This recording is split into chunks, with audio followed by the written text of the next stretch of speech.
I want to actually start with Elon Musk and his tweets and phone calls, largely sabotaging the original CR. The Democrats are furious, which is fine. But there's been a noticeable shift. And I want to spend a little bit of time on this shift and see if you've noticed this. Let's begin with the meltdown of Congresswoman Rosa DeLauro of Connecticut. She was on the floor of the House of Representatives and absolutely lost her mind. Because President Musk told them, President Musk said, don't do it. Don't do it. Don't do it. Don't do it. Y'all, so this is an old woman with purple hair. And she's so upset about it. But wait, it's not just her. It's not just her who's having a meltdown. This is Barbara Lee. She was on MSNBC, also complaining about Musk. We had a bipartisan agreement, and the public wants to see us, first of all, work in a bipartisan way. They don't want to see a non-elected billionaire serving as president and a president-elect as a vice president. And this is outrageous and wreaking havoc on the public, and that will happen. We don't want an unelected billionaire serving as president. And then there's Pramila Jayapal, the leader of the progressives in the House. Well, if the Republicans insist on this lunacy, then yes, I suppose we will, and it'll be their fault that Americans don't get disaster relief, that Americans don't get their Social Security checks. That is on the Republicans.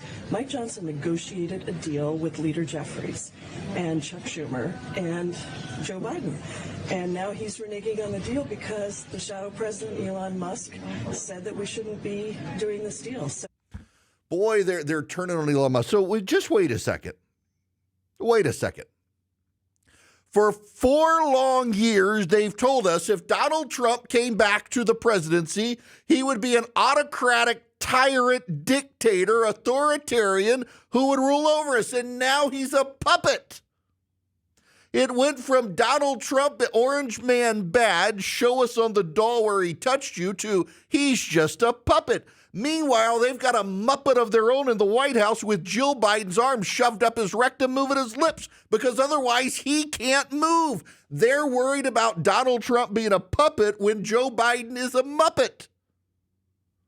It's fascinating. The Democrats are upset about Elon Musk, that big, that bad. He's mean Elon Musk, mean billionaire, got the Republicans to walk away. What they're upset about is Elon Musk got the Republicans to walk away from a very, very bad deal. They're upset that Elon Musk, a citizen of the United States of America, an immigrant no less. Not only is he an immigrant, this must be the first African immigrant to the United States that they've hated.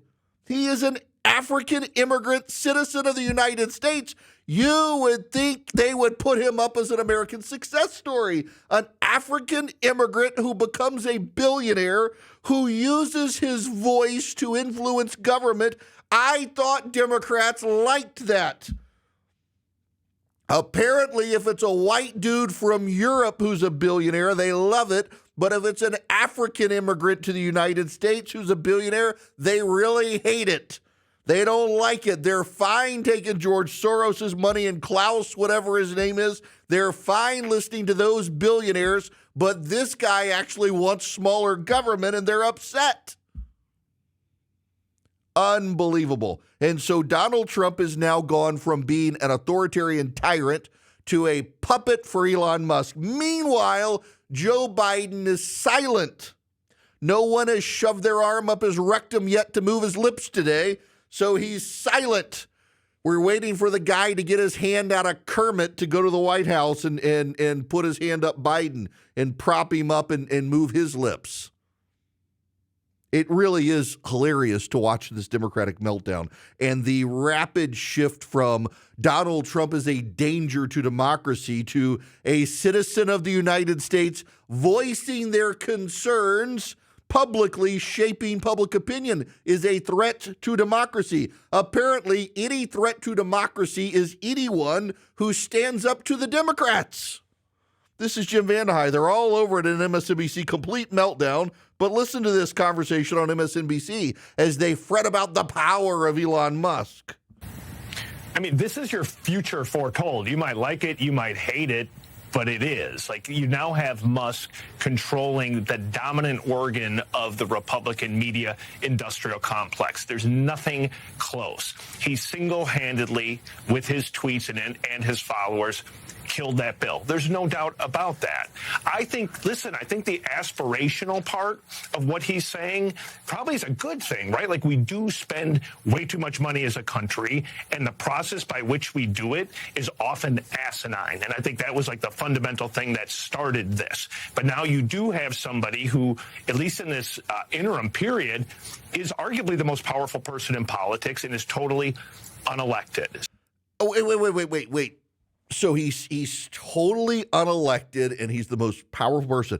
They were upset about Rupert Murdoch for years.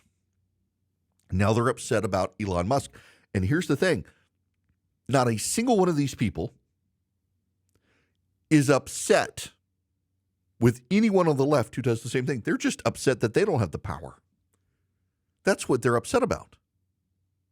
Look, the deal gets scuttled, the Dow Jones goes up.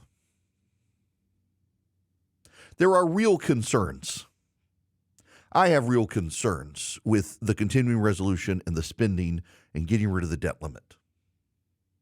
But the concerns of the press and of the Democrats that Elon Musk has too much power, he's a private citizen. Wait a second. We just had an entire campaign where the Democrats told us Donald Trump is a threat to democracy, and now you have a private citizen who's able to influence the government and the democracy of the government, and that now is bad when it was originally going to be that Donald Trump would get to the White House and he would be an authoritarian tyrant who would end American democracy. We apparently are having too much democracy happening right now that outside people can speak up publicly and shape the government, and now they're upset with that. That is democracy.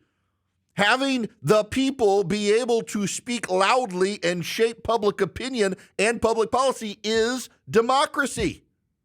And they don't like it. They only don't like it because they're not the ones driving the conversation. They don't like it because they no longer have a monopoly of control. They don't like it because they themselves are the ones who want the power. Remember, they all left Twitter. They went to Blue Sky murder site where all the Democrats are conspiring to kill everybody they don't like and cheering on the assassination of a healthcare CEO. These are the dangers they warned us about.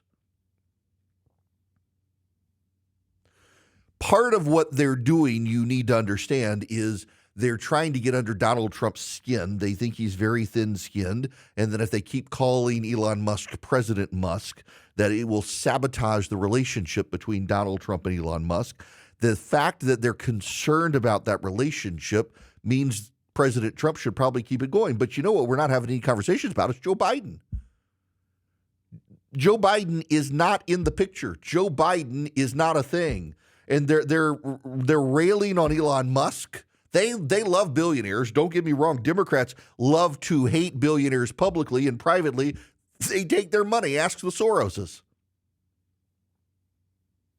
They love it when billionaires whisper privately in their ears, Elon Musk tweeted, and they're upset about it. We all get to see it, and they're upset about it.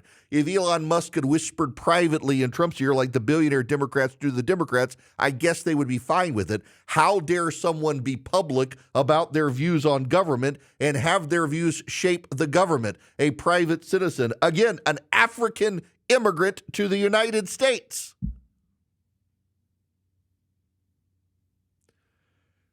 Democrats, you lost. And you've learned nothing. You're like the Bourbons of France. You've forgotten nothing and you've learned nothing. What they're going to try to do is rail on Elon Musk. And as you heard the talking points, that a billionaire, he and his employees, they'll be paid. But the poor government employee is going to not get paid. I don't know if you guys know this. I don't know if the Democrats know this. But there are way more people in the private sector than the public sector. and people in the private sector see the ruination that Washington is wrecking across this country. And while they're a little bit empathetic and sympathetic for people who don't get a paycheck before Christmas, they also understand that government employees and the government itself, they're going to be fine. What's not going to be fine are the Democrats. The Democrats have been rejected by the American public. They're trying to claim, well, it wasn't really a mandate. Look, the margin was close. Donald Trump won the popular vote. And when you take out California and New York and all the massive Democrats who tried to stop him in those two states that don't really matter, it's a pretty significant vote. It's all the Democrats in California that got the margin narrow. The rest of the country, pretty big win for Donald Trump. The Democrats don't have anything left except to rail. And for 4 years, they railed on Donald Trump and said if he came back to power, it would be the end of democracy. And now a private citizen using his public voice is able to shape the government, which is democracy, and they're upset about that. They're not really upset about any of it. They're just upset they don't have the power. They thought they could use their leverage and get a massive grab bag of things before Donald Trump came into office. And now that's been shut down, and they're furious about that. That's what they're upset about. Their paydays, their DEI policies, their student loan bailouts, all of it out the window. Because an African immigrant to the United States spoke up, and the government listened to him, as democracies are supposed to do. What the Democrats really hate is democracy.